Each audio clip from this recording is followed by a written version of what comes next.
जय हिंद स्टूडेंट्स, कैसा रहा आप लोगों का आज का एग्ज़ाम। मैं उम्मीद करता हूँ आप लोगों का एग्ज़ाम ठीक ठाक हुआ होगा। ठीक है, तो अब आप लोगों को प्रिपरेशन करना है बिजनेस स्टैटिक्स एंड मैथमेटिक्स का, तो उसका भी वीडियो अपलोड हो जाएगा। कोशिश करेंगे इस बार जो हम आपको कुछ इंपॉर्टेंट प्रैक्टिकल क्वेश्चंस भी करवा दें। लेकिन प्रैक्टिकल क्वेश्चंस में होता क्या है, जो उसमें थोड़ा बहुत अंतर कर देता है, मिलता नहीं रहता है। वैसे अभी जो क्वेश्चन सेट करता है तो कहीं से भी क्वेश्चन दे देता है, मतलब आपके 12th स्टैंडर्ड का भी क्वेश्चंस दे देता है, ताकि आपके पास्ट को नॉलेज को चेक किया जा सके। ठीक है, इसलिए थोड़ा आपको नॉलेज में वृद्धि करना पड़ेगा, डेप्थ में जाके पढ़ना पड़ेगा। अभी मैं आप लोगों के लिए आंसर की लेकर आया हूँ 10 ट्रू और फॉल्स का, जो आप लगातार कमेंट के माध्यम से बता रहे थे। तो चलिए मिला लीजिए ट्रू और फॉल्स का आंसर की, और बताइएगा कमेंट के माध्यम से आपका कितना सही हुआ। पहला क्वेश्चन है, the business initiative concept is not applicable to partnership form. ये फॉल्स स्टेटमेंट है, क्योंकि ये जो बिजनेस इनिशिएटिव कंसेप्ट है ना, वो किसी भी प्रकार के बिजनेस में अप्लीकेबल होता है। यहाँ पे बता दिया नॉट अप्लीकेबल, तो फॉल्स स्टेटमेंट हो जाएगा। आगे है, outstanding expenses account is a nominal account. देखिए अदत्त व्यय खाता एक नाम बात खाती है, 11 से उठा के दे दिया है। अगर इसको देखिएगा तो ये 12 से उठा के दे दिया है। ठीक है ना, तो मतलब आप लोग पढ़े होंगे वहाँ पे, तो आपके पास्ट नॉलेज को चेक कर रहा था इसमें, इसलिए आपको थोड़ा परेशानी हुआ भी होगा।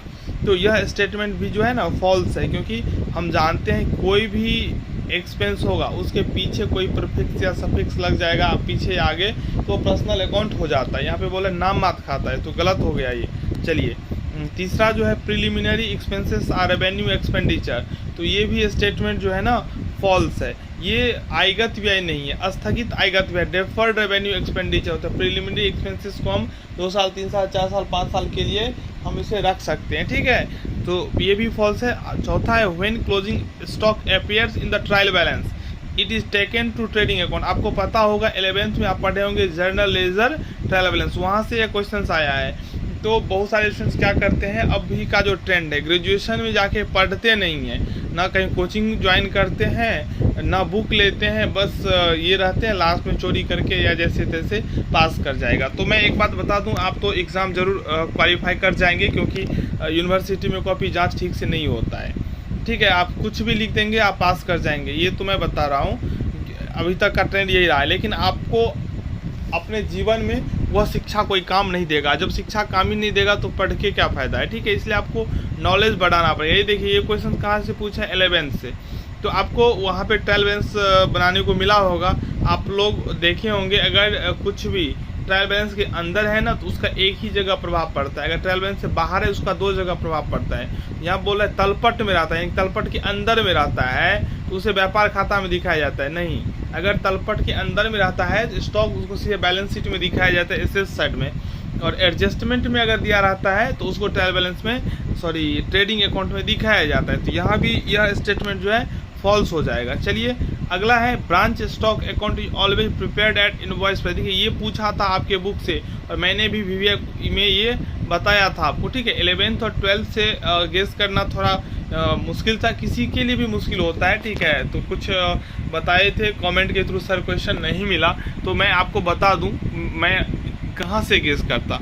पार्ट 1 के बुक से ही गेस करता ना, 11th से 12th से तो गेस करना संभव नहीं था। जो बुक से पूछा है वो मेरा मिला ही है। ठीक है, चेक कर लीजिएगा, ये क्वेश्चन हमने बताया था। Branch stock account is always prepared at invoice price, ये सही है। चलिए अगला जो है, F, the buyer has no option to return the goods in case of hire purchase system. ये आपके बुक में है, ये मैंने आप लोगों को पढ़ाया था। वीवीए नहीं विश्वास हो तो आप एक बार जाके मिला सकते हैं, ट्रू स्टेटमेंट है। मैं गेस किया हूँ। ठीक है, तो ज़रूरी नहीं है जो 100 में 100 आ ही जाएगा, 5 में 5 मिल जाएगा, संभावना होता है मिलने का। लेकिन जब बुक से पूछेगा तब ना, अगर अपने मन से कहीं लिख देगा, तो मैं तो क्वेश्चन लीक करवाता नहीं हूँ, मैं यूनिवर्सिटी से कांटेक्ट करके क्वेश्चन तो पहले ले नहीं, तो मैं अपने मन से सोच कर देता हूँ। ठीक है, वो मिल भी सकता है, कभी नहीं भी मिल सकता है, लेकिन 99% उम्मीद यही है मिलने का।